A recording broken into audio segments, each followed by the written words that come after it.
When you think about the church, what comes to your mind?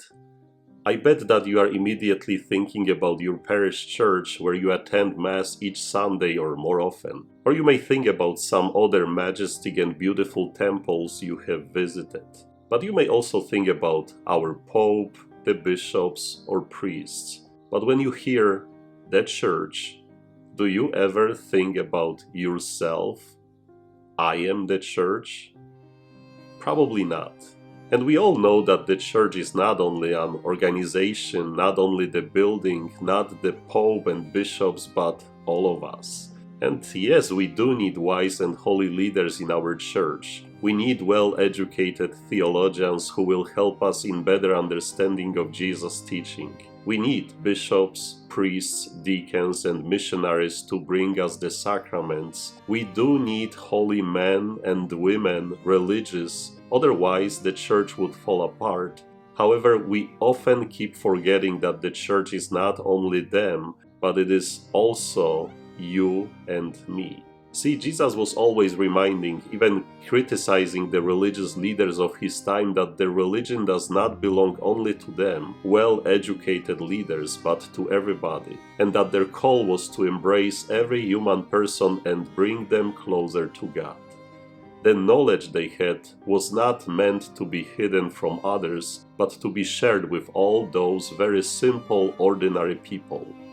That's why they couldn't comprehend why Jesus, who called himself the Christ, the Son of God, came in such a simple human form and then associated with the poor, lonely, outcast, and even sinners. They expected the Messiah to come with power and royalty, coming to them, religious leaders, those educated, those who knew the law and the prophets, those who had power and high social status. Surprise! Because of those false expectations, they missed Christ when he did arrive, and are still waiting for him, hoping that he will fulfill their expectations. This Sunday we are privileged to hear Jesus' prayer. And what is he praying for? Just listen.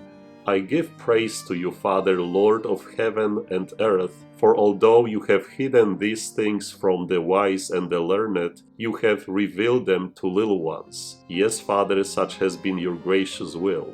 We can say that Jesus is praising his Father because he sent him not to those with power and knowledge, but to the simple people. People who are abandoned, rejected, poor, those who couldn't afford any education, to the sinners, to the lost, lonely, to the suffering, to those who weep, and those who don't even know how to pray. When I think about the church, what immediately comes to my mind?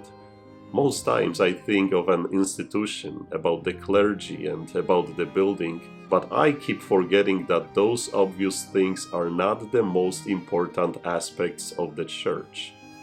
So today's gospel reminds me that the church is all those people sitting in the pew in my church, those young and healthy, those old and ill, those happy or sad, those who follow the commandments and those who have gotten lost, those who don't speak my language and came from another culture, even those who are bored and don't want to be there. They, all of them, are the church. We are the church. So next time when you hear the church, think about yourself. Come to me, all you who labor and are burdened, and I will give you rest.